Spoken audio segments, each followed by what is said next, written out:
अभी काफ़ी टाइम से इंडिया में जो गुड्स का कंजम्पशन है वो बहुत ज़्यादा धीमा हो गया है और ये इकोनॉमी के लिए ख़तरा है। लेकिन यहाँ पे लाइफ सेवियर मतलब कंट्री की इकोनॉमी सेवियर बन के आया है एक्सपोर्ट्स। जहाँ पे इंडिया में कंजम्पशन स्लो हो गया है वहीं पे एक्सपोर्ट्स बढ़ गए हैं, है ना, और वो बढ़ते ही जा रहे हैं। Garment industry, automobile industry, electronic industry, इन सभी को डोमेस्टिक सेल्स में बहुत अफेक्ट किया है, लेकिन इन सभी ने अपने आप को संभाला है। जैसे शील्ड की तरह काम किया है एक्सपोर्ट्स ने।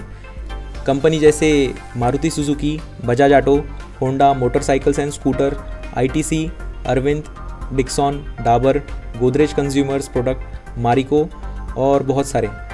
इन कंपनियों का कहना है इनके एक्सपोर्ट्स के आंकड़े डबल हो चुके हैं ये साल के पहले 6 महीने में और डोमेस्टिक सेल्स बहुत नीचे गिर गई है। Society of Indian automobile manufacturer SIAM का कहना है कि उनका पैसेंजर व्हीकल्स का एक्सपोर्ट्स 12% से बढ़ गया है 3,76,679 यूनिट से पहले 6 महीने में साल के। और दूसरी तरफ डोमेस्टिक सेल्स इंक्रीज़ हुआ है सिर्फ आधे टक्के से 0.5% से। इंडिया की सबसे बड़ी automobile manufacturer company Maruti Suzuki ने 1,48,276 यूनिट्स एक्सपोर्ट किए हैं ये साल के पहले 6 महीने में, जो कि 12% इंक्रीज़ है।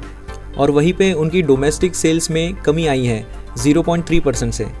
बजाज ऑटो का भी एक्सपोर्ट पिछले साल से 9% बढ़ा है मोटरसाइकिल्स और 3 व्हीलर्स में। होम बेस्ड प्रोडक्ट्स बनाने वाली इलेक्ट्रॉनिक्स मैन्युफैक्चरर डिक्सॉन टेक्नोलॉजीज़ का बिजनेस डोमेस्टिक मार्केट में स्लो डाउन हुआ है। वहीं पे उनका एक्सपोर्ट ऑर्डर्स बहुत ज़्यादा बढ़ रहा है, जैसे कि मोबाइल फ़ोन्स और लाइटिंग। उनके मैनेजिंग डायरेक्टर अतुल लाल का कहना है कि ये स्लो डाउन को हम ओवरकम कर सकते हैं, या तो हम नए कस्टमर्स को बढ़ाएं, या जो पहले से हमारे कस्टमर्स हैं वो हमसे और ख़रीदारी करें, या हम अपना एक्सपोर्ट्स बढ़ाएं। उनका कहना है कि हमारा ज़्यादा फोकस एक्सपोर्ट्स पे है। पहले जिन कंट्रीज़ में इकोनॉमी स्लो डाउन चल रही थी, जहाँ से एक्सपोर्ट्स की ऑर्डर बहुत कम थी, वहाँ पे भी अभी वो स्लो डाउन रिकवर हो रही है, वहाँ पे भी ऑर्डर्स बढ़ रहे हैं। मारिको और डाबर कंपनी का कहना है कि इंटरनेशनल मार्केट्स में उनकी ग्रोथ डबल डिजिट्स हो गई है। इंटरनेशनल मार्केट में लीफ टबैको की हायर डिमांड होने से आईटीसी कंपनी के एग्री बिजनेस यूनिट में काफ़ी अच्छी बूस्टिंग हम रेवेन्यू में देख सकते हैं। इन्वेस्टमेंट और एसेट मैनेजमेंट फर्म अल्टा कैपिटल ने लगभग 2.5 मिलियन स्क्वायर फीट जगह अक्वायर कर ली है इंडो स्पेस से, और ये डील लगभग $100 मिलियन 840 करोड़ में हुई है। ये डील वेयरहाउसिंग और लॉजिस्टिक एसेट इंडस्ट्री की इंडिया की सबसे बड़ी डील है। इनके वेयरहाउस पुणे के रांजनगांव में 1.3 मिलियन स्क्वायर फीट हैं और चेन्नई के श्री सिटी में लगभग 1.2 मिलियन स्क्वायर फीट हैं। अल्टा कैपिटल के पोर्टफोलियो में वेयरहाउसिंग और लॉजिस्टिक एसेट्स पूरे इंडिया में लगभग 11 मिलियन स्क्वायर फीट तक हैं और उनमें से 50% पर कंस्ट्रक्शन हो चुका है और लीज पर दिए गए हैं। उनके clients Haier, Motherson Sumi, Jabil, Whirlpool और एल्स्ट्रॉम हैं और बाकी के 50% पर कंस्ट्रक्शन चालू है। ब्लैकस्टोन इंडिया कंपनी के पूर्व MD सिद्धार्थ गुप्ता द्वारा यह कंपनी स्थापित की गई है। अल्टा कैपिटल ने $1 बिलियन से ज़्यादा warehousing, managed work spaces, student housing और एजुकेशनल इंफ्रास्ट्रक्चर बिजनेस में 2023 में इन्वेस्ट किया है।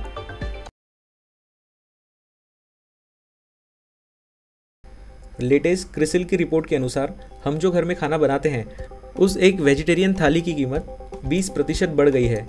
यह हुआ है क्योंकि वेजिटेबल के प्राइसेस बढ़ गए हैं और नॉनवेज थाली की प्राइस 5% से बढ़ गई है। अक्टूबर में ओनियन की कीमत 46% से बढ़ गई है और टमाटर की कीमत 51% से बढ़ गई है। यह हुआ क्योंकि सप्लाई में भारी दिक्कत हुई है, क्योंकि सितंबर में हैवी रेनफॉल हुई थी। महाराष्ट्र में नवंबर 2024 के इलेक्शंस की वजह से पॉलिटिकल पार्टीज और शुगर इंडस्ट्री के बीच एक संघर्ष चल रहा है। शुगर इंडस्ट्री में काम करने वाले लगभग 8 लाख वर्कर्स गांव से और छोटे शहरों से आते हैं। पॉलिटिशियंस चाहते हैं कि सभी वर्कर्स अपने घर जाएं और वोटिंग में हिस्सा लें, और वहीं दूसरी तरफ शुगर कंपनी चाहती है कि वर्कर्स फैक्ट्री में रहें और प्रोडक्शन में मदद करें। शुगर फैक्ट्री मिलर्स चिंता में हैं कि अगर समय पर गन्ने की क्रशिंग और कटिंग नहीं हुई तो फाइनेंशियल लॉसेस हो सकते हैं। एक high level state government official ने कहा कि क्रशिंग ऑपरेशन की 15 नवंबर से 25 नवंबर तक पोस्टपोन कर दें, लेकिन मिलर्स यहाँ पे अपोज कर रहे हैं।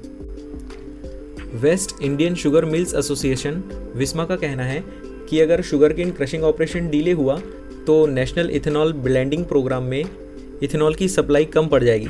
महाराष्ट्र इंडिया का सबसे बड़ा शुगर प्रोड्यूसर है, तो शुगर मिलर्स का कहना था कि वो अपने बाजू के डिस्ट्रिक्ट कर्नाटका से कुछ लेबर्स को बुलाएंगे और अपना शुगर क्रशिंग ऑपरेशन शुरुआत करेंगे। लेकिन यहाँ पे कमिटी ऑफ मिनिस्टर ने फिक्स किया कि एक डेट से पहले अगर शुगर क्रशिंग ऑपरेशन शुरुआत होती है तो मिल्स के ऊपर फाइन लगाई जाएगी। डेटा सेंटर की बढ़ती डिमांड और आवश्यकताओं को देखते हुए गवर्नमेंट नए रास्ते खोज रही हैं जिससे वे अनइंटरप्टेड पावर सप्लाई दे सके लार्ज डेटा सेंटर्स पार्क्स को। एक सीनियर गवर्नमेंट ऑफिशियल ने कहा है कि आर्टिफिशियल एआई सर्वर्स और ग्राफिक प्रोसेसिंग यूनिट सर्वर्स को आज के इस कंप्यूटराइज्ड वर्ल्ड में जो डेटा पर निर्भर है कंटिन्यूस पावर सप्लाई देने की ज़रूरत है। डेटा सेंटर्स को हाई क्वालिटी पावर सप्लाई देने के दो ऑप्शंस हैं। पहला, पावर सप्लाई मैन्युफैक्चरर से डेटा सेंटर तक एक सेपरेट डेडिकेटेड पावर ग्रिड्स का निर्माण किया जाए जिससे data centres directly power producer से खरीद सकते हैं। और दूसरा ऑप्शन यह है कि छोटा न्यूक्लियर प्लांट डेटा सेंटर के बगल में ही लगाया जाए जिससे डेटा सेंटर के बगल में ही एनर्जी का उत्पादन होगा और पावर सप्लाई बहुत अच्छी तरह से कंटिन्यूसली मिलता रहेगा। गवर्नमेंट ऑफिशियल ने कहा कि हम बेस्ट तरीका ढूंढ रहे हैं कॉस्ट वाइज और इंफ्रास्ट्रक्चर वाइज, और जैसे कि मिनिमम पावर लॉस हो।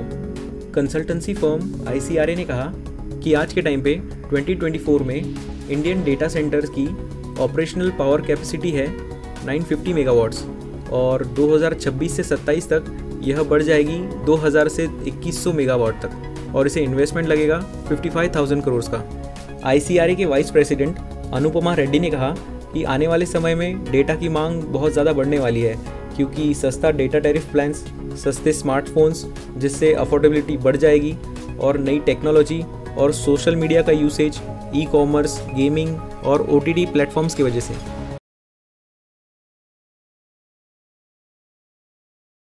NTPC और ONGC कंपनी दोनों पार्टनरशिप कर सकते हैं आयन रिन्यूएबल पावर कंपनी के 100% स्टेक खरीदने के लिए। ONGC सबसे बड़ी बोली लगाने वाली कंपनी बनी JSW नियो एनर्जी से भी आगे। करंटली अनाया रिन्यूएबल पावर का स्टेक 3 कंपनियों के पास है। India sovereign investment fund 51%, British international investment 32% और एवरसोर्स कैपिटल 17%।